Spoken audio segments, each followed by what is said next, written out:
आज मैं मास्क लगाऊंगा, कारण क्या कि हमारे यहाँ पर वो डेंगू जो पता है बहुत फैल रहा है, तो उसके लिए एक थोड़ा सा स्प्रे किया गया है घर के अंदर, तो उसकी वजह से थोड़ा स्मेल हो रही है, तो मैं इसको लेके बैठा हूँ, आप लोगों को बता दूं कि मैं इसीलिए लगा रहा हूँ। बाकी कोरोना कोई सीन नहीं है यहाँ पर, ठीक है। बोले सर इतना दहशत में आ गए क्या? बस थोड़ा सा इसलिए है कि आंखों में थोड़ी सी जलन हो रही है इसकी वजह से जी। तो जैसे ही डेट आएगी उसको कंफर्म कर दिया जाएगा आपको, ठीक है भैया। फिलहाल आप पढ़ लो मौज मस्ती के साथ। देखो एक टॉपिक आता है, वैसे तो बहुत बड़ा टॉपिक हो जाता है, लैंड रिफॉर्म्स। उत्तर प्रदेश के अंदर भूमि सुधार। भूमि सुधार की बात करें तो उत्तर प्रदेश का भूमि सुधार पढ़ने से पहले हमको भारत के अंदर जो भूमि सुधार को लेकर के, मुआवजे को लेकर के जो एक्ट है उसके बारे में थोड़ा जान लेना चाहिए। अब ये कौन से वाला है? गुड इवनिंग भाई, गुड इवनिंग। ये कौन से वाला है? देखो, भारत के अंदर जब कोई किसान अपनी जमीन अपने पास रखता है तो कई बार आपने सुना होगा कि जमीन का अधिग्रहण हो रहा है। जैसे कोई हाईवे निकल गया, हाईवे निकल गया, रेलवे की लाइन निकल गई, है ना, तो वहां पर क्या होता है, जब हाईवे बनेगा तो कहाँ बनेगा? सड़क बनेगी तो जमीन पर बनेगी। और जमीन सरकार ऐसा तो है नहीं कि नया टुकड़ा जोड़ देगी। वो जमीन आप हम सब की होती है, तो उसी के ऊपर से निकलती है जमीन, वो सड़कें या कोई भी परियोजना। वहां पर ऐसे में सरकार को जमीन को अपने अंडर लेना जरूरी हो जाता है, उसको आप अधिग्रहण यानी कि एक्विजिशन कहते हैं। लेकिन एक्विजिशन के साथ जैसे ही भूमि को आप एक्विजिशन करते हैं तो वहां पर कुछ बुनियादी चीजें खड़ी हो जाती हैं। जैसे कि जो लोग वहां से विस्थापित हो रहे हैं, जो लोग वहां से विस्थापित हो रहे हैं उनको रिहेबिलिटेट करना, उनको क्या करना है, पुनर्वास करना, ठीक है भाई साहब। और उसमें सुधार करना उनकी स्थिति में, उनका दोबारा से रीसेटलमेंट करना, ये सब जिम्मेदारी बन जाती है सरकार की यानी कि राज्य की। अब इसको लेकर के अंग्रेजों के टाइम पर एक एक्ट हुआ था, वो हुआ करता था 1894 में बना था, ठीक है। तो जैसे आप जितने भी आप आज के टाइम पर ये चीजें देखते हैं, राष्ट्रपति भवन आपने देख लिया, सारी चीजें आप देखते हैं, तो उनका जो भूमि अधिग्रहण हुआ था वो सब कहाँ से? 1894 के अंदर जो एक्ट आप देखते हो उसके तहत सरकार भूमि अधिग्रहण करती थी, और अधिग्रहण करते हुए अपने काम को चलाती थी। लेकिन वो अंग्रेजों का कानून है भाई, हम तो काफी समय से आजाद हो गए, आजादी हुए काफी समय हो गया, तो उस समय कानून अलग था, उस समय की स्थितियां अलग थी, आज की परिस्थितियां अलग है, तो कानून भी अलग होना चाहिए। तो हमने 2013 के अंदर ये एक्ट लेकर के आए। हालांकि 2014 के अंदर इसमें संशोधन भी हुआ था। किसी को याद हो तो 2014 में जब नरेंद्र मोदी की सरकार आई थी तो इन्होंने इस एक्ट के अंदर बदलाव भी किया था। हालांकि पुरानी सरकारों का प्रपोजल था, लेकिन इन्होंने भी उसके अंदर काम किया था। अब इस एक्ट की बात करें, जिसको अब मैं आपको लार कहूंगा, LARR, ठीक है। फुल फॉर्म अगर आप इसका देखोगे तो ऐसे करके आ जाएगा, ठीक है। Land acquisition rehabilitation and resettlement act, या फिर कह सकते हैं पुनर्वास अधिनियम। पुनर्वास अधिनियम को बात करेंगे 2013 में है, ठीक है भैया। इसके अंदर 114 धाराएं, रट्टा नहीं लगाना है आपको, बस ऐसे ही याद रख लेना, रख पाओ तो ठीक है, नहीं कोई बात नहीं। जिसके अंदर 114 धाराएं, 12 चैप्टर और 4 अनुसूचियां मौजूद हैं, 4 शेड्यूल इसके अंदर मौजूद हैं। अगर इस पर हम राष्ट्रपति की सहमति की बात करें और इसके लागू होने की बात करें तो 26 सितंबर 2013 को राष्ट्रपति की इस पर सहमति मिल जाती है। और इससे पहले अंग्रेजों का बनाया हुआ 1894 का भूमि अधिग्रहण अधिनियम 1894 चलता था। इससे पहले की बात है, छोटा सा आपके पास एक व्यू है, ज्यादा आपको ध्यान नहीं रखना है, रट्टाफिकेशन नहीं करना, 2013 का एक्ट है, इतना आप ध्यान रख लीजिएगा, ठीक है भाई। चलिए, अब यहाँ पर 114 धाराएं, कुछ खास बात हम इसमें जान लेंगे, जिसमें से धारा जो 4 है, सेक्शन जो 4 है, ये थोड़ा इंपॉर्टेंट हो जाता है। सेक्शन 4 क्यों इंपॉर्टेंट है, धारा 4 क्यों इंपॉर्टेंट है? क्योंकि यहाँ पर बात की गई है सोशल इम्पैक्ट असेसमेंट। अगर आपको 2014 का पूरा विवाद मालूम हो तो वहां पर इसी की चर्चा हो रही थी, सोशल इम्पैक्ट असेसमेंट की चर्चा हो रही थी। धारा 4 आप याद रखिए ना, जहां पर सोशल इम्पैक्ट असेसमेंट की बात की जाती है। सबसे पहले क्या कहता है ये? सबसे पहले कहता है, अगर ऐसी कोई भूमि अधिग्रहित हो रही है, कोई आप ऐसे जमीन को ले रहे हो, तो किसके लिए लोगे आप ये जमीन? लोगे किसके लिए? पब्लिक पर्पज के लिए, लोक प्रयोजन के लिए आप ये जमीन लोगे, है ना, अपने लिए नहीं। किसी ऐसा नहीं कि लेकर किसी प्राइवेट सेक्टर को दे दी, ऐसा कुछ नहीं होगा। पब्लिक पर्पज के लिए आप ये इंश्योर करोगे कि ये इससे लोगों का हित होगा, सबसे पहली चीज। दूसरा, जब आप ऐसा कोई प्रपोजल बनाएंगे तो जिस क्षेत्र की जमीन आप ले रहे हैं तो वहां के लोगों से भी कंसल्ट करना पड़ेगा, वहां से परामर्श लेनी पड़ेगी। अब गांव से परामर्श करोगे तो एक एक घर में तो सरकार जाएगी नहीं, ये तो पॉसिबल ही नहीं है, और जाएगी तो पिटेगी बहुत। हमारे लोगों की आदत होती है ऐसी, बोले तुमको हम बताते हैं, इधर आओ, है ना जी। अगर ऐसे आपने असेसमेंट करना है तो हो लिया, फिर नहीं होगा। तो तरीका क्या है, हमारे यहाँ पर उससे स्थानीय निकाय, लोकल बॉडीज बनाए इसलिए गए हैं कि लोकल लेवल का कोई मुद्दा है, स्थानीय लेवल का कोई मुद्दा है, तो स्थानीय लेवल के मुद्दे को स्थानीय लेवल पर सुधारना है, सुलटा लेना है। तो उसके लिए नगर निगम होता है, नगर पालिका होती है और पंचायत होती है। पंचायत ग्रामीण क्षेत्र को लेकर के, हालांकि वहां पर ग्राम पंचायत अलग है, मंडल पंचायत समिति अलग होती है, जिला परिषद अलग होती है। तो पंचायत कहने का मतलब पंचायती सिस्टम, और दूसरा जो हमारी नगर पालिकाएं होती है, म्यूनिसिपलिटीज, उनसे आपको कंसल्ट करना है, उनसे परामर्श लेना है, ठीक है। अब इसके लेकर के सबसे पहले एक सूचना निकालनी है आपको। क्या करना है, एक सूचना, एक नोटिफिकेशन जारी करना है, और ये होगा स्थानीय भाषा के अंदर कि भैया हमको इस जगह पर इतनी जमीन चाहिए, सरकार ऐसा काम करने जा रही है। तो जो लोकल भाषा होगी, मान लीजिए कहीं पर उड़िया बोली जाती है, आप उसके अंदर हिंदी के अंदर निकाल दो या पंजाबी निकाल दो, क्या मतलब है। तो जो स्थानीय भाषा है, स्थानीय भाषा के अंदर नोटिफिकेशन आएगा ताकि लोगों को पता लगे भाई ऐसा कुछ होने वाला है। ये हो गया, ये सब हो जाएगा। उसके बाद एक बैठक हो गई। इस बैठक के अंदर लोकल बॉडीज, लोकल बॉडीज का मतलब स्थानीय निकाय यानी कि पंचायती राज के इंस्टीट्यूट और साथ में नगर पालिकाएं। तो यहाँ पर ये जो लोकल बॉडी है, स्थानीय निकाय हैं, इनके सदस्यों को, इनके अधिकारियों को ऊपर बुलाया जाएगा और बुला करके उनकी बात की जाएगी, उनकी बात को सुना जाएगा बैठक के अंदर, ठीक है जी। उनकी बात को सुना जाएगा कि वो क्या चाहते हैं। अगर स्थानीय निकाय मना करता है, अगर म्यूनिसिपैलिटी ने मना कर दिया शहर के अंदर, और गांव के अंदर ग्रामीण क्षेत्र ने मना कर दिया, सब पंचायत जो हमारा जिला परिषद या फिर पंचायत समिति या फिर ग्राम सभा ने मना कर दिया, तो फिर मुश्किल हो जाता है। समझ रहे आप बात को। तो स्थानीय निकाय की बात को सुना जाएगा। इसके साथ साथ स्थानीय निकाय के साथ साथ ऐसा नहीं कि वही सदस्य होंगे, वहां के जो विधायक हैं, वहां के जो सांसद हैं, चुने हुए सदस्य, उनको भी बैठाया जाएगा, उनसे बात की जाएगी। और फिर ये पूरा काम होने के बाद 6 माह के अंदर एक रिपोर्ट बनाई जाएगी। 6 माह के अंदर रिपोर्ट तैयार की जाएगी, और रिपोर्ट तैयार करके इस रिपोर्ट को जनता के समक्ष रख दिया जाएगा, यानी कि पब्लिक डोमेन में रख दिया जाएगा कि ये हमारी रिपोर्ट है। रिपोर्ट के अंदर क्या होगा कि ये पब्लिक प्रोजेक्ट है क्या, कब पूरा होगा, कब नहीं होगा, ये सारी की सारी चीजें, पूरी डिटेल्स इसकी जो आवश्यक है जनता को जानना, ठीक है, ये बता दिया जाएगा। जैसे मान लो कोई डिफेंस की फैक्ट्री लग रही है, हालांकि डिफेंस इसके अंदर अपवाद होता है, बता दूंगा मैं आपको, लास्ट में पता लगेगा। डिफेंस की फैक्ट्री लग रही तो बताते बोले सर हमारा डिफेंस, हमको गोला बारूद बनाना है। अब ये नहीं बनाना कि हमको जो है तुम इसने इतने टैंक बनाएंगे, ऐसी कोई जानकारी देने की आवश्यकता नहीं है। इंडस्ट्री का नाम स्पेसिफाई कर दिया, काम खत्म, आगे बढ़े। समझ गए। ऐसी रिपोर्ट आ जाएगी, पेश कर दी जाएगी। अब उसके बाद यहाँ पर कुछ खास बातें जो ध्यान रखनी है कि कितने परिवार जो है इसके अंदर अफेक्ट हो रहे हैं, प्रभावित जो कुटुंब हैं, अफेक्टेड फैमिलीज, इनके बारे में भी जानना जरूरी है। कि ऐसा तो नहीं है कि आप ये जो प्रोजेक्ट लेकर के आ रहे हैं उससे कितने, ऐसा तो नहीं कहीं बड़े पैमाने पर लोग विस्थापित हो जाएं, कि जहां पर आप फैक्ट्री लगा रहे हैं या जहां पर आप एयरपोर्ट बना रहे हैं तो वहां पर पूरा का पूरा गांव ही इधर से उधर हो जाए। तो ये सारी चीजें आपको देखनी पड़ेंगी। इसके साथ साथ जो आप प्लांट लगा रहे हैं, प्रोजेक्ट आप लेकर के आ रहे हैं, वहां पर ये भी इंश्योर करना पड़ेगा, ये भी बताना पड़ेगा कितनी तो इसके अंदर प्राइवेट प्रॉपर्टी है, कितनी इसके अंदर पब्लिक प्रॉपर्टी है। ये सारी की सारी तो रिपोर्ट के अंदर पेश करनी पड़ेगी, लिखनी पड़ेगी।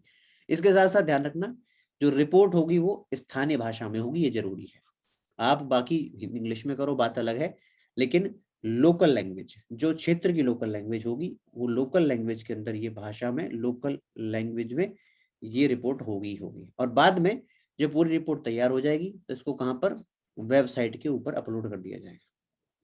ये ना हो कि लोग बाग ढूंढ रहे, बोले कोई रिपोर्ट आई थी, ढूंढ लो भैया कहाँ मिलेगी, बोले इधर आरटीआई लगाओ, उधर आरटीआई लगाओ, वो चक्कर नहीं है। पब्लिक डोमेन में वो रखी जाएगी, याद रखना, ठीक है। तो पब्लिक डोमेन में वो वेबसाइट पर आपको अवेलेबल हो जाएगी। डन। चलो दोबारा देख लो, इंपॉर्टेंट है सेक्शन 4 धारा 4, जहां पर सोशल इम्पैक्ट, यानी कि जो प्रोजेक्ट आप लेकर के आ रहे हैं उसका सोशल इम्पैक्ट, यानी कि इसका समाज पर क्या प्रभाव पड़ने वाला है, समाज पर क्या प्रभाव पड़ने वाला है, उसकी अध्ययन करना है, उसका अध्ययन करना है। और अध्ययन करते हुए क्या किया जाएगा, सबसे पहले देखना है कि पब्लिक पर्पज के लिए है या नहीं है। दूसरा, कंसल्ट करना है स्थानीय लोगों से। स्थानीय लोगों से कंसल्ट करने का मतलब उनके जो रिप्रेजेंटेटिव होते हैं, कहाँ पर होते हैं, लोकल बॉडी में होते हैं, स्थानीय निकाय के अंदर होते हैं। तो स्थानीय निकाय के जो सदस्य होते हैं, पार्षद हो गए इत्यादि, मेयर हो गया, या फिर आप हमारे पंच प्रधान, इनकी बात करेंगे, तो उनसे कंसल्ट करना है, ठीक है। और स्थानीय निकाय को सूचना देनी है इसके बारे में स्थानीय भाषा के अंदर। साथ में जब आप इनसे कंसल्ट करोगे तो ये कहा गया कि आप बैठक लीजिए, बैठक के अंदर इनकी बात को सुनिए और 6 महीने के अंदर रिपोर्ट तैयार करके जनता के समक्ष पेश कर दीजिए। बाद में 2-4 बातें और ध्यान रख करके इसको वेबसाइट पर अपलोड कर देंगे। ये है शुरुआती प्रक्रिया। अब इसके बाद धारा 11 सेक्शन 11 क्या कहता है? सेक्शन 11 कहता है कि जब भी किसी सरकार को किसी प्रोजेक्ट के लिए कोई जमीन चाहिए पब्लिक पर्पज के लिए, किसके लिए? पब्लिक पर्पज के लिए,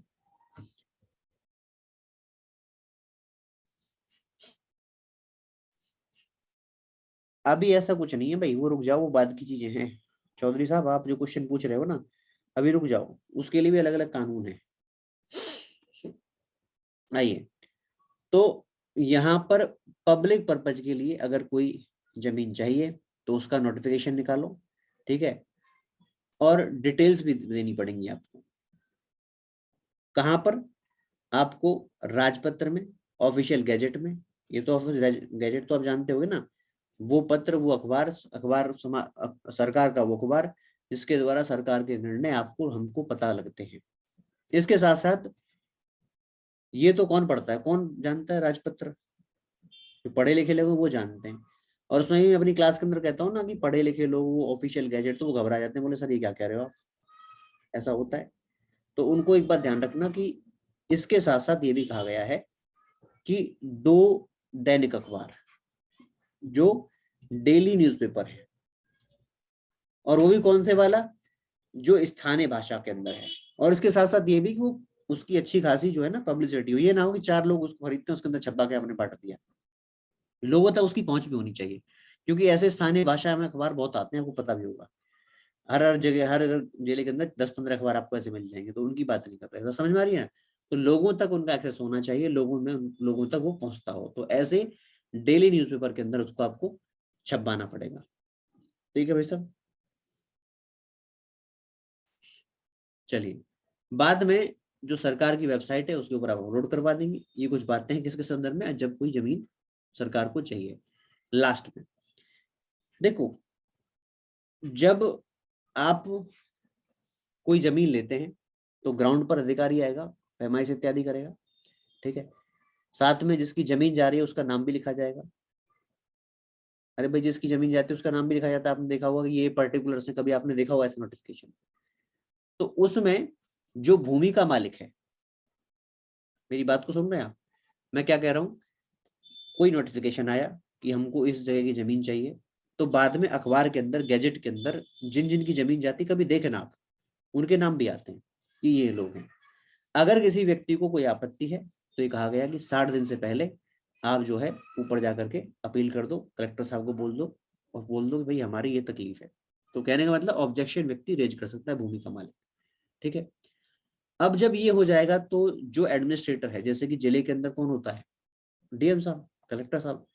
कलेक्टर साहब क्या करेंगे, यहाँ पर मुझसे कहा गया है कि आप क्या कीजिए, जो लोग विस्थापित हो रहे हैं, धारा 16 कहती है कि आप जो है क्या कह रहे हैं, आप जो लोग विस्थापित हो रहे हैं उनके लिए एक सर्वे कंडक्ट कीजिए। क्या कीजिए, एक सर्वेक्षण कीजिए कि इनमें सबसे पहले कितने लोग यहाँ से दूसरी तरफ विस्थापित होंगे, और उनका पूरा सेंसस लेकर के, एक आंकड़ा तैयार करो।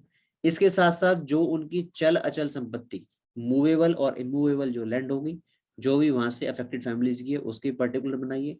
इसके साथ साथ कुछ लोग ऐसे होंगे जिनकी जीविका चली जाएगी, मान लीजिए किसी के पास कृषि ही एकमात्र साधन है इनकम का, आय का, उसकी एग्रीकल्चर चली गई, तो आप ये तो कह नहीं सकते कि भाई इनको एक काम करो, हमने इनको मुआवजा दे दिया। क्या करेगा उस मुआवजे का?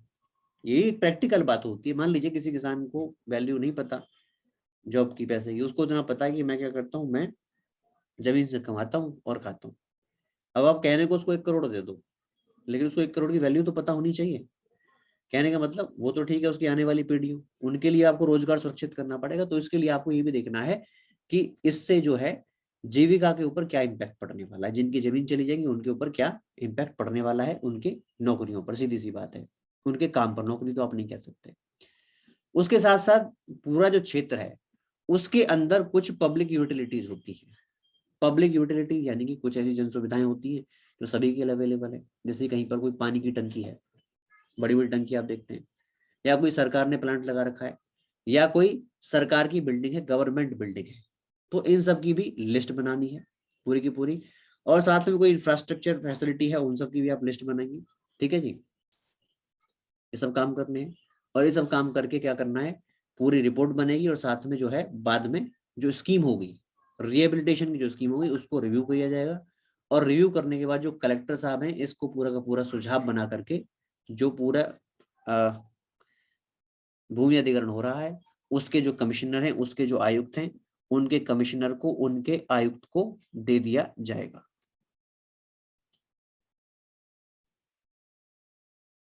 समझे आप बात को? तो पूरा का पूरा रिपोर्ट बनाकर कलेक्टर साहब किसको देंगे, आयुक्त को दे देंगे, कमिश्नर को दे देंगे। ये सेक्शन 17 कहता है। अब देखो, ये पूरा का पूरा काम ग्राउंड लेवल पर हो गया। अब सरकार इसमें फाइनल काम करेगी। सरकार का जो सचिव होगा, सरकार का सचिव इस पूरी स्कीम को लेकर के एक अनाउंसमेंट कर देगा। पूरी स्कीम को लेकर के बाद में अनाउंसमेंट करेगा और कलेक्टर को आदेश देगा कि आप एक काम करो, पूरी स्कीम का सार, इतना काम होने के बाद इसका जो पूरा क्रक्स हमने निकाला है, कलेक्टर साहब इसको प्रकाशित कर दें, इसको पब्लिश कर दें। बाद में ग्राउंड पर जाकर के मार्किंग होगी, मैपिंग कराएंगे। भाई कहाँ कहाँ की जमीन जानी है, आपने देखो कई बार हाईवे बनता है तो पत्थर गाड़ के चले जाते हैं खेतों के बीचों बीच। तो मार्किंग, मैपिंग, ये सब काम किया जाएगा। और किसी व्यक्ति को कोई शिकायत है मार्किंग को लेकर के, बोली पत्थर आपने इधर लगा दिया उधर लगा दिया, किसी को भी कोई तकलीफ है अपने जमीन के अंदर अपनी मालिकियत को लेकर के या किसी और चीज को लेकर के, तो वो ऑब्जेक्शन रेज कर सकता है, शिकायत कर सकता है कलेक्टर के पास में। ऐसी जो शिकायत होंगी उनको निपटारा करने का जो शक्ति हो किसके पास है, कलेक्टर के पास है, धारा 38 के तहत, सेक्शन 38 के तहत। सेक्शन 24 उसका सबसेक्शन 2 ये कहता है, धारा 24 उपधारा 2 ये कहती है कि अगर यहाँ पर हम लोग बात करें कॉम्पनसेशन की, तो कॉम्पनसेशन में आप ध्यान रखना कि कॉम्पनसेशन देना है और किस पर देना है, मार्केट वैल्यू पर देना है। बाजार की जो कीमत है उसके आधार पर जो है ये कॉम्पनसेशन दिया जाएगा। सरकार मार्केट की स्थिति को देखते हुए मुआवजा तय करती है, इसको आप चैलेंज नहीं कर सकते। बात समझ में आ रही है? चलिए, अब मुआवजा भी दे दिया, कुछ होती हैं परेशानियां जो कभी रिजॉल्व नहीं होंगी, तो उनके लिए कहा गया है कि यहाँ पर land acquisition rehabilitation and settlement authority बनाई जाएगी। अब ये जो प्राधिकरण है, जिसको आप हिंदी में कहेंगे भूमि अर्जन पुनर्वासन और पुनर्व्यवस्थापन प्राधिकरण, ये जो प्राधिकरण है इसके अंदर एक होगा प्रिजाइडिंग ऑफिसर। यानी कि मान लीजिए राहुल यादव जी को कोई तकलीफ है, उनको समझ में नहीं आया कि सरकार जो स्कीम लेकर के आई मुझे कुछ समझ में नहीं आया, तो पहले आप कलेक्टर के पास जाओगे, कलेक्टर आपकी बात को ना सुने, ये भी पॉसिबल है। तो आप क्या करेंगे, बाद में एक पिटीशन, छोटी सी एप्लीकेशन आप फाइल कर सकते हैं। कहाँ पर, land acquisition rehabilitation and settlement authority के पास, यानी कि भूमि अर्जन पुनर्वासन और पुनर्व्यवस्थापन प्राधिकरण के पास आप ये एप्लीकेशन लगा सकते हैं। एप्लीकेशन आपने लगा दी तो वहां पर आपकी सुनवाई होगी। अब सुनवाई कौन करेगा, ये जो प्राधिकरण है, ये जो अथॉरिटी है, इसके अंदर होंगे एक प्रिजाइडिंग ऑफिसर, एक होंगे पीठासीन अधिकारी। ये पीठासीन अधिकारी कौन होगा, ये पीठासीन अधिकारी आप कह सकते हैं कोई जिला जज, कोई डिस्ट्रिक्ट, कोई ऐसा व्यक्ति जो डिस्ट्रिक्ट जज रहा हो या है वर्तमान में, सरकार उनको यहाँ पर प्रिजाइडिंग ऑफिसर बना देगी। और अगर कोई जिला जज नहीं है तो भी कोई ऐसा माना हुआ वकील जिसके पास कम से कम 10 वर्ष का अनुभव है, तो उसको भी क्या कर सकते हैं, land acquisition rehabilitation and settlement authority का प्रिजाइडिंग ऑफिसर बनाया जा सकता है। यहाँ पर आपके मामले की सुनवाई होगी, मामले को निर्णय दिया जाएगा। लेकिन यहाँ पर एक चीज और, इस प्रिजाइडिंग ऑफिसर के संदर्भ में थोड़ा सा इसको देख लेना, ध्यान रख लेना इसके बारे में। प्रिजाइडिंग ऑफिसर के संदर्भ में आप ध्यान रखना, इसकी अपॉइंटमेंट कौन करेगी, इसकी अपॉइंटमेंट राज्य की सरकार करेगी, स्टेट गवर्नमेंट अपॉइंटमेंट करवाएगी। लेकिन कैसे, अपॉइंटमेंट करने से पहले, सरकार नियुक्ति करने से पहले हाई कोर्ट के जो चीफ जस्टिस हैं, हमारे उच्च न्यायालय के जो मुख्य न्यायाधीश हैं, उनसे परामर्श करेगी। परामर्श के बाद ही ये अपॉइंटमेंट की जाएगी। प्लस आप ध्यान रखेंगे इसका जो कार्यकाल होता है, कार्यकाल या तो 3 वर्ष तक का होगा या फिर 65 वर्ष तक की उम्र का, जो भी इसमें से पहले होगा उसके अकॉर्डिंग इस प्रिजाइडिंग ऑफिसर का कार्यकाल तय होता है। किसकी बात कर रहा हूं मैं, भूमि अर्जन पुनर्वासन और पुनर्व्यवस्थापन प्राधिकरण के अध्यक्ष की, यहाँ के प्रिजाइडिंग ऑफिसर की। इतनी बात आप समझ गए, ये छोटा सा एक मैकेनिज्म है इसके लिए, प्रॉब्लम को सॉल्व करने की। अब व्यक्ति ने एप्लीकेशन लगाई, तो ये कौन सा मामला है, ये दीवानी मामला है, सिविल मामला है, प्रॉपर्टी डिस्प्यूट क्या होता है। आपने कोई ऑब्जेक्शन रेज किया तो ये सब किस में आएगा, ये सब सिविल कोर्ट के अंदर आ जाएगा। तो सिविल कोर्ट में आपने एप्लीकेशन लगाई, यानी कि ये जो कोर्ट है सिविल कोर्ट के तरीके दीवानी मामले के तौर पर इसको हैंडल करेगा। और यहाँ पर यह भी कहा गया है कि जब इस मामले को सुना जाएगा तो 6 महीने के भीतर भीतर ये निर्णय दे देगा। ये प्राधिकरण जब कोई व्यक्ति अपील करता है तो 6 माह के भीतर भीतर आप इसमें निर्णय दे दीजिए। लेकिन कोई व्यक्ति अगर यहां से भी संतुष्ट नहीं है तो ये कहा गया है इसके निर्णय के 60 दिन के भीतर व्यक्ति हाई कोर्ट में जाकर के अपील कर सकता है। प्राधिकरण के पास अपने एप्लीकेशन फाइल की, निर्णय आया, निर्णय से पहली बात तो खुश हो जाना चाहिए, फिर भी नहीं है खुश, होते हम सबके अपने मन के अंदर, और कुछ चीजें वाजिब भी होती, जरूरी भी होती है कि भाई मेरे साथ अन्याय हो रहा है, तो ये प्रावधान रखा गया कि 60 दिन के भीतर, निर्णय आने के 60 दिन के भीतर आप हाई कोर्ट भी जा सकते हैं। और मैं आपको एक बात और बताऊंगा, अगर हाई कोर्ट के निर्णय से आप खुश नहीं तो सुप्रीम कोर्ट में जाकर के भी अपील लगाने का पूरा प्रावधान होता है, वो भी आप कर सकते हैं। डन। अब कुछ लोग घनघोर होते हैं ना जुगाड़ू लोग, उनको हर जगह मुआवजा चाहिए। बोले जी हमारी जमीन तो 1.5 किले थी, लेकिन अगर हम इसको 2 किले कर दें तो थोड़ा मुआवजा ज्यादा मिल जाएगा। तो फॉल्स रिकॉर्ड बनाना, रिकॉर्ड झूठे कागज बना करके जो है ना, बोले थोड़ा ज्यादा मुआवजा मिल जाएगा। वो मिले ना मिले, लेकिन अगर मामला पकड़ में आ गया तो जेल जरूर मिल सकती है। 6 माह तक की सजा है, 1 लाख रुपए तक का जुर्माना, या फिर दोनों हो सकते हैं। अब ये बीमारी है थोड़ा हमारे यहाँ पर, ठीक है ना, आदमी सोचता है आ रहा है थोड़ा आने दो और आने दो, लालची होता है ना इंसान। चलिए जी, अब यहीं पर अगर आपराधिक मामला बनता है कोई, तो आपराधिक मामले में क्या है, फिर जो है ये आप ध्यान रखना, इस कोर्ट के अंदर उसको प्रोसिक्यूट किया जाएगा, ये सब बताने की आपको आवश्यकता है ही नहीं। ठीक है, अब आइए जो इंपॉर्टेंट है, सेक्शन 99 कहता है कि आपने जो जमीन ली है, सरकार जो जमीन एक्वायर कर रही है उसका कुछ खास पर्पज होगा, खास पर्पज के लिए जमीन एक्वायर की गई है। तो ये कहा गया है कि जब आपने जमीन एक्वायर की है तो उसका जो मकसद है, जिस काम से उसको लिया गया है, उसके अंदर कोई चेंज आप नहीं करोगे। मान लीजिए आपने क्या कहा, हम तो रेलवे की पटरियां बिछाएंगे, आप उसको बाद में क्या करने लगो, बाद में उसको बोले वहां पर पटरी तो बिछ नहीं रही, किसी बिल्डर ने आकर फ्लैट बना के बेच दी। तो लैंड का जो यूज है, जो आप शुरुआत में कर रहे हैं वादा, उसी के अकॉर्डिंग जो है आप ये काम करेंगे। लैंड यूज के अंदर आप बदलाव नहीं करेंगे, चेंज के अंदर आप जो पर्पज है उसके अंदर बदलाव नहीं करेंगे, ऐसा इस अधिनियम की धारा 99 कहती है। नेक्स्ट, अब कई बार ऐसा होता है कि आपने लैंड ले ली, जमीन ले ली, और जमीन लेने के बाद जो है, जमीन तो आपने एक्वायर कर ली, लोगों का रोजगार भी चला गया, लोग परेशान भी हैं, है ना, क्योंकि जो मुआवजा आता है आपको पता है ना, बड़ी जल्दी खत्म हो जाता है वो। आप में से किसी का आया होगा तो पता होगा आपको कि बहुत जल्दी जल्दी जाता है वो, क्योंकि पहले कभी पैसा देखा नहीं तो कुछ, मैंने ऐसा नहीं कहा सभी के लिए, बट बड़ी अमाउंट में जब पैसा आता है ना, थोड़ा सा उसको परेशानी हो जाती है, इट हैपेंस। बताएंगे यादव जी क्या करें, दोबारा बता दें, सेक्शन 99 बता दें बेटा। सेक्शन 99 ये कहता है कि जिस पर्पज के लिए जमीन ली गई है उस पर्पज को आपको नहीं बदलना है। डन। जिस काम के लिए ले रहे हैं जमीन, उसी के लिए उसका इस्तेमाल करेंगे, बदलेंगे नहीं आप मकसद को। बाद में ही कहा जाता है कि अगर मान लीजिए जमीन ले ली और जमीन लेने के बाद उसका इस्तेमाल नहीं हो रहा है, ठीक है, 5 वर्ष तक इस्तेमाल नहीं हो रहा है, तो फिर अधिनियम ये कहता है कि ऐसे में आप उस जमीन को लौटा देंगे, रिटर्न कर देंगे। किसको लौटाएंगे? जमीन का जो मालिक है उसको लौटाएंगे। उसको नहीं लौटा रहे तो ऐसे केस में याद रखना, राज्य के अंदर लैंड बैंक, ये पहली बार सुन रहे हो, बोले जमीन का भी बैंक होता है, ठीक है, तो लैंड बैंक को कोई जमीन लौटा दी जाएगी, ऐसा सेक्शन 101 कहता है। साथ में जो खास बात ये है, खास बात क्या है, जमीन आपने ली 100 रुपए में, आगे बेच दी 200 रुपए में, तो 100 रुपए का आपको प्रॉफिट हो गया। किसान को आप देने लगो, बोले इसको एक काम करो, ज्यादा नहीं, इसको 2-4 लाख रुपए दे दो, ऐसा नहीं होगा।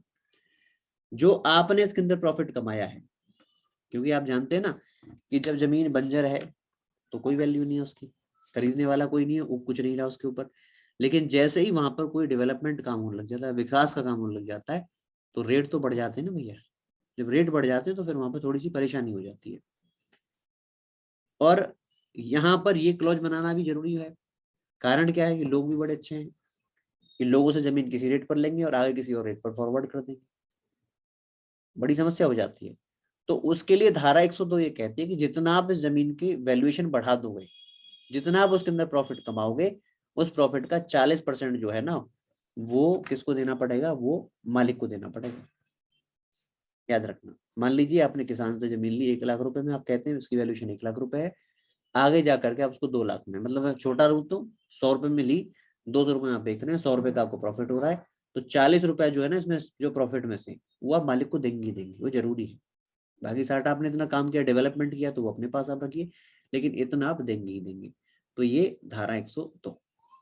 ठीक है भाई, चलिए अब इसके संदर्भ में क्या होता है, इसके संदर्भ में ये कहा गया है कि अगर कोई नियम बनाने की आवश्यकता पड़े तो केंद्र सरकार भी नियम बना सकती है और राज्य की सरकार भी इसके संदर्भ में नियम बना सकती है। ये जो है ऐसा 2 धाराएं कहती है। अब यहाँ पर जो धारा 24(2) है, ये थोड़ा सा कंटेंजेंट इशू है। किस प्रकार से, देखो होता क्या है, मुआवजा हर किसी को मिलेगा, मार्केट रेट पर मिलेगा। अब इसको आप समझना, मान लीजिए सरकार ने नोटिफिकेशन निकाला कि भाई हम जमीन ले रहे हैं, कब, सन 2010 के अंदर। मालिक का पता ना हो तो फिर लैंड बैंक है ना, मालिक का पता ना हो तो फिर उसको वैसे नहीं बांटा जाएगा, लैंड बैंक है, चिंता मत करो।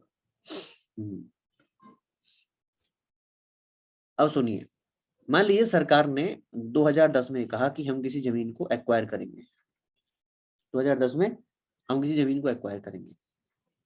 और एक्वायर करने के लिए उस टाइम का जो मार्केट वैल्यू है, ये कहा गया कि यहाँ पर हम 1 बीघे के लिए, नॉर्मल रेट में एग्जांपल के तौर पर ले रहा हूँ, कि इसका जो है ना 1 लाख रुपए हम देंगे। समझाने के लिए, आजकल कहाँ 1 लाख रुपए मिलता है।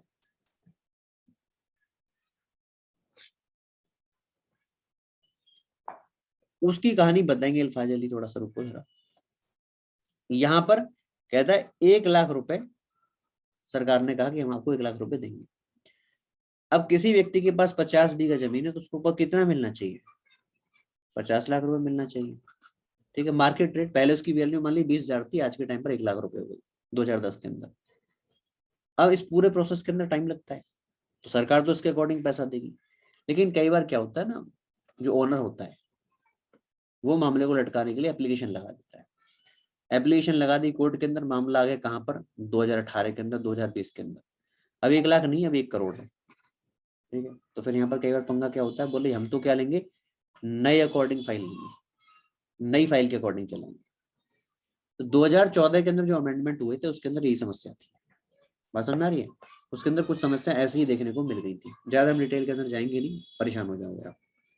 आइए, जो मेन चीज हमको रखनी है, 2014 के अंदर जो अमेंडमेंट हुई उसमें ये कहा गया था कि कुछ क्षेत्र ऐसे होंगे जहां पर अगर सरकार काम करना चाहती है तो वहां पर कोई भी हमको कंसेंट की आवश्यकता नहीं है, पहली बात। और ना ही हम सोशल इंपैक्ट असेसमेंट करेंगे। अभी धारा 4 मैंने बताई थी, बहुत सारा खतरा आपको करना है कि कितने लोगों की प्रॉपर्टी गई, आपको इसका क्या इम्पैक्ट पड़ने वाला है, ये सारी बातें आपको करनी पड़ेंगी। लेकिन धारा 4 के संबंध में जो 2014 का अमेंडमेंट हुआ वो ये कहता है कि कुछ मामले ऐसे होंगे जिसमें कंसेंट की आवश्यकता ही नहीं। मान लीजिए सरकार कोई डिफेंस को संबंध में प्रोजेक्ट बना रही है, उनको बनाने है टैंक, जिससे दुश्मन को उड़ाना है। ठीक है, तो ऐसे केस में जो नया अमेंडमेंट है वो ये कहता है कि हमको किसी की परमिशन की आवश्यकता नहीं, अपने आप में परमिट है इसके अंदर। ऐसे ही ग्रामीण ढांचे को, डेवलपमेंट को लेकर के अगर हमें कोई फाइल बनानी है, कोई प्रोजेक्ट बनाना है, तो इसमें भी सोशल इंपैक्ट असेसमेंट की आवश्यकता नहीं है। अफोर्डेबल हाउसिंग यानी कि सस्ते रिहाइश के लिए अगर हमें काम करना है तो भी हम नहीं पूछेंगे। इंडस्ट्रियल कॉरिडोर हम बनाएंगे तो भी नहीं पूछेंगे। और साथ में इंफ्रास्ट्रक्चर जो है, कोई इंफ्रास्ट्रक्चर यानी कि ढांचेगत पब्लिक प्राइवेट पार्टनरशिप, पीपी के तहत, ट्रिपल पी के तहत अगर कोई प्रोजेक्ट बना रहे हैं तो उसमें भी हम ये काम नहीं करेंगे। जैसे मान लीजिए कोई हाईवे निकल रहा है, वो एक्सप्रेस में निकल रहा है, किसी प्राइवेट कंपनी ने सरकार के साथ मिलकर काम किया, तो उसमें कहा गया था भाई ये कुछ प्रोजेक्ट ऐसे हैं जो सरकार, हमारे समाज के लिए जरूरी, देश के लिए जरूरी है, क्षेत्र के लिए जरूरी है, तो ऐसे ही में हम कंसेंट वंसेंट नहीं लेंगे, हम डायरेक्ट काम करेंगे। 2014 में ये एक नया अमेंडमेंट आया था, बाद में इसको लेकर बड़ा हंगामा भी हुआ था 2014 के अंदर, आपको ध्यान हो तो। ठीक है, तो इसके साथ ही आपका जो भैया ये वाला एक्ट जो है ना कंप्लीट हो जाता है, क्योंकि इसके अंदर कुछ खास है नहीं, ऐसा कुछ खास आपका इसके अंदर नहीं। एक बार हम इसको रिकॉल कर लेते हैं, अगर आप कहेंगे तो एक बार इसको हम लोग रिकॉल कर लेते हैं कि क्या क्या कहानी हम लोगों ने इसके अंदर पढ़ ली है। शुरुआत अगर हम देखें भैया इसके एक्ट की, तो सबसे पहले क्या करना है, एक्ट के बारे में जान लेना। 2013 का एक्ट है। इससे पहले अंग्रेजों के टाइम पर 1894 वाला एक्ट चलता था, उसको बदल करके 2013 का एक्ट आया, 2013 से लागू हो जाता है, जिसके अंदर सेक्शन 4 जो है बड़ा इंपॉर्टेंट है। अगर बात की जाए सबसे इंपॉर्टेंट सेक्शन, वो है सेक्शन 4, जिसके अंदर सोशल इंपैक्ट असेसमेंट। अगर देसी भाषा में अगर मैं आपको समझाऊं तो उसका मतलब ये, जब आप प्रोजेक्ट लेकर के आओगे तो वहां के जनजीवन पर उसका क्या इम्पैक्ट पड़ेगा, कितने लोगों की नौकरियां जाएंगी, काम चला जाएगा, कितने लोगों को घर चले जाएंगे, कितने लोगों की जमीन चली जाएंगी, कितने लोगों को वहां से एक जगह छोड़कर दूसरी जगह जाना पड़ेगा। ये सारा का सारा मसौदा आपको तैयार करना है किसमें, सेक्शन 4 के अंतर्गत। बस आप 2-4 पॉइंट ध्यान रखना कि जब ये काम करोगे तो वहां का जो लोकल बॉडीज है, ग्रामीण लेवल पर काम कर रहे हो आप, लोकल लेवल पर काम कर रहे हो, तो वहां के लोग ही कंसल्ट आप कर लेना। और कंसल्ट करने के लिए स्थानीय निकाय होता है, लोकल बॉडीज होते हैं, उनसे आप कंसल्ट करेंगे। साथ में इसके संबंध में जब भी कोई सूचना आप जारी करेंगे तो स्थानीय भाषा में, लोकल लैंग्वेज में आप ये सब सूचना जारी करेंगे। डन। इतनी सी बात आपको करनी है इसके संबंध में, ठीक है भाई। बाद में जाकर लोगों को तो बताओगे ही ना कैसे, और बताओगे कैसे, वेबसाइट पर अपलोड कर दो, खत्म कहानी। डन। इतनी सी बात है। सरकार जब ये काम करेगी तो ये कहा कि पहले भैया आप गैजेट में निकालोगे, उसके साथ साथ जो 2 डेली न्यूज़पेपर हैं जो क्षेत्र के अंदर आते हैं स्थानीय भाषा के अंदर, उनके अंदर ये सारी चीजें आपको पब्लिश कर देनी है। डन। इतनी सी बात। भूमि के मालिक को अगर कोई ऑब्जेक्शन है, वो कहता है जी नहीं मेरी जमीन तो ज्यादा है, कम है, तो अगर उसे कोई ऑब्जेक्शन है तो सर्वेक्षण के 60 दिन पूर्व जो है वो इसके संदर्भ में अपनी अपील कर सकता है, एप्लीकेशन लगा सकता है। ठीक है जी। इसके साथ में कहा गया है कि जब भी ऐसी कोई स्कीम लेकर के आएंगे तो जिले का जो प्रशासक होगा, जो एडमिनिस्ट्रेटर होगा, वो क्या करेगा, रीएबिलिटेशन स्कीम बनाएगा, रीसेटलमेंट स्कीम बनाएगा। यानी कि जो लोग विस्थापित हो रहे हैं उनके लिए हम क्या करने वाले हैं, जिनके घर जाएंगे उनके लिए क्या करोगे आप, जिनकी जमीनें जाएंगी उनके लिए क्या करोगे, ये पूरी की पूरी रिपोर्ट बना करके तैयार करनी है। इसके साथ साथ अगर जमीन के अंदर कोई सरकारी सुविधा है, सरकारी सुविधा का मतलब जैसे कोई गवर्नमेंट बिल्डिंग है, कोई पुलिस स्टेशन है, उसके बीचों बीच आ रहा है, तो उसको भी उठा के दूसरी जगह लेकर आना पड़ेगा। ये थोड़ी बोले जान दो कोई दिक्कत नहीं है। तो ये सारी की सारी रिपोर्ट आपको तैयार करके इसके अंदर रखनी है। इसके साथ साथ सेक्शन 17 धारा 17 ये कहती है कि जब ये पूरा का पूरा काम हो जाएगा तो फाइनली कलेक्टर जो है इस स्कीम को रिव्यू करेंगे, और रिव्यू करने के बाद जो कमिश्नर हैं, आयुक्त हैं, उस आयुक्त को, कमिश्नर को रिपोर्ट पहुंच जाएगी। डन। इसके साथ साथ कुछ अलग प्रोविजंस लास्ट में आप देखेंगे क्या, कि शिकायत करनी है तो किसके पास, कलेक्टर के पास आप शिकायत करेंगे। धारा 24 उपधारा 2 कहती है क्या, कि मुआवजा मिलेगा, बाजार कीमत पर मिलेगा, जरूर मिलेगा। ठीक है। ये सब तय कौन करेगा, ये सब तय करने की शक्ति किसके पास है, कलेक्टर के पास है। धारा 38 के तहत, सेक्शन 38 के तहत कलेक्टर साहब इसको तय करेंगे। उसके बाद सेक्शन 51 धारा 51, धारा 51 क्या कहती है, सेक्शन 51 कहता है, ये बालक क्या जाग रहा है भाई, ये कह रहा गुरुजी जो है ना ये मास्क लगा क्यों बैठे हैं, 2-4 बालक और परेशान है। भैया मास्क लगा क्यों बैठे, मास्क लगा इसलिए बैठे, वो कुछ ऐसा नहीं हुआ है ना, तो हम तुमको ऐसे यहाँ पर इम्पैक्ट कर सकते हैं। इसका कारण है कि हमारे घर में थोड़ा छिड़काव हुआ है ना। हाँ, तो इसीलिए छिड़काव किस लिए, वो डेंगू वेंगू ज्यादा फैल रहा है ना, तो उस चक्कर में थोड़ा छिड़काव करवाया हमने। उस चक्कर थोड़ी सांस लेनी भारी पड़ रही है, लेकिन क्लास तो लेनी है ना। वो एकदम आ गए वो करने वाले, तो चलो कर दो इस काम। हाँ जी। हाँ, तो इसलिए बता दो उनको कि भाई ये मास्क इसलिए लगाया हुआ है, डोंट वरी। बोले इतना पैनिक नहीं है कोरोना का, सर ने दोनों डोज ले ली है, और दोनों डोज लेने के बाद हम ताकतवर फील कर रहे हैं, आप ये कह सकते हो उनको। ठीक है। हाँ, लेकिन बाहर जाते तो मास्क लगा के ही जाते हैं। हम्म, हाँ, अच्छा अच्छा।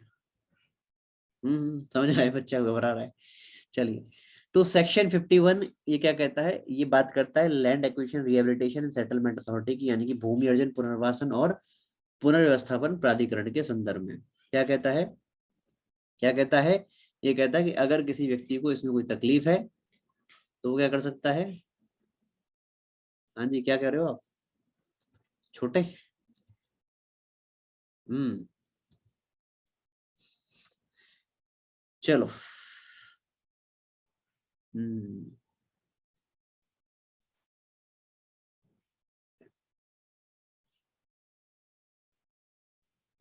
कहाँ से हो चौधरी साहब आप, कह रहे हैं हमारे यहाँ से कोई मास्क नहीं लगाता, कहाँ से हो आप, यूपी में कहाँ से, यूपी बहुत बड़ा है।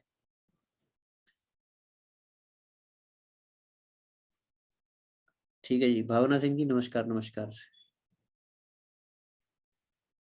ये छोटा सा बच्चा डेली आता है, कोशिश करता है पढ़ ले। अच्छा, अलीगढ़ से हैं आप, चलो जी। उधर ग्रामीण क्षेत्रों में कोरोना वोरोना नहीं होता है, वहां तो मैं, मेरे को याद है जब सेकेंड वेव आई थी, तो सेकेंड वेव में मैं यूपी गया था, तो हम लोग दिल्ली से गए, हम तो भैया यहाँ मास्क वास्क पूरा प्रॉपर रहते थे। ये सेकंड वेव से पहले की बात कर रहा हूँ। तो वहां हम गए तो हमको ये लग रहा था, गाड़ी से मैं उतरा, बोले हमें ऐसा लगा हम ही पागल है क्या यहाँ पे, तो समझदार है। और ये बोले कोई कोरोना नहीं, कोई कोरोना नहीं है। अब जो 1 महीने के बाद तो पैनिक हुआ। मैं मई की शुरुआत की बात कर रहा हूँ, मई की शुरुआत में एकदम बवंडर मचा था। तो उन्हें बोला भैया क्या हाल है, बोले कोरोना आ गया भाई साहब, हर घर के अंदर आ गया। ऐसे पैनिक बोला, क्यों फीवर तो बढ़ ही रहा था। और वो पैनिक का समय ये भी था कि हर कोई ना पूरे गांव में अंदर से रोज 1-2 टपक रहा था जी, ये कहानी थी, है ना। तो उनको लगा कि कोरोना वोरोना सच में होता है, लेकिन वो थोड़ा सा है, लोग नहीं मानते इस बात को, जाना भी नहीं चाहिए। ठीक है जी। वैसे अब तो कोरोना से ही बचना है। और अब देखो, अब बारिश इतनी हुई है हमारे यहाँ, तो डेंगू का बहुत बड़ा प्रकोप है, डेंगू फीवर इन सब चीजों का बड़ा प्रकोप है। चलिए जो भी है, तो हमारी तो जो है ना, इसलिए छिड़काव करवाया था हमने, और थोड़ा सा राहत है। आइए, तो हम बात कर रहे थे पीठासीन अधिकारी की। प्रिजाइडिंग ऑफिसर, अगर किसी व्यक्ति को इसमें यहाँ पर कोई परेशानी है, मुआवजे को लेकर के, पैमाइश को लेकर के, किसी भी तरह की कोई भी दिक्कत है, तो वो यहाँ पर जाकर के अपील कर सकता है, जिसमें 6 माह के अंदर निर्णय आएगा। और वहां से भी वो खुश नहीं है, तो वो ऐसा व्यक्ति हाई कोर्ट के अंदर जाकर के अपील कर सकता है। डन। सिविल कोर्ट की तरह निर्णय होगा, और आप इसका मौज लेना, सीधी सी बात है। और क्या पढ़ना है इसमें, कुछ है क्या ऐसा, पढ़ाया थोड़ी कुछ, मैं नॉर्मल नॉर्मल सी बातें बताई हैं। पढ़ाने में तो तब होता है जब भारी भारी शब्द बताओ, हम तो ऐसा कुछ बताते ही नहीं, नॉर्मल बातें बताते हैं। ठीक है। फिर मैंने आपको बताया कि अगर कोई उसको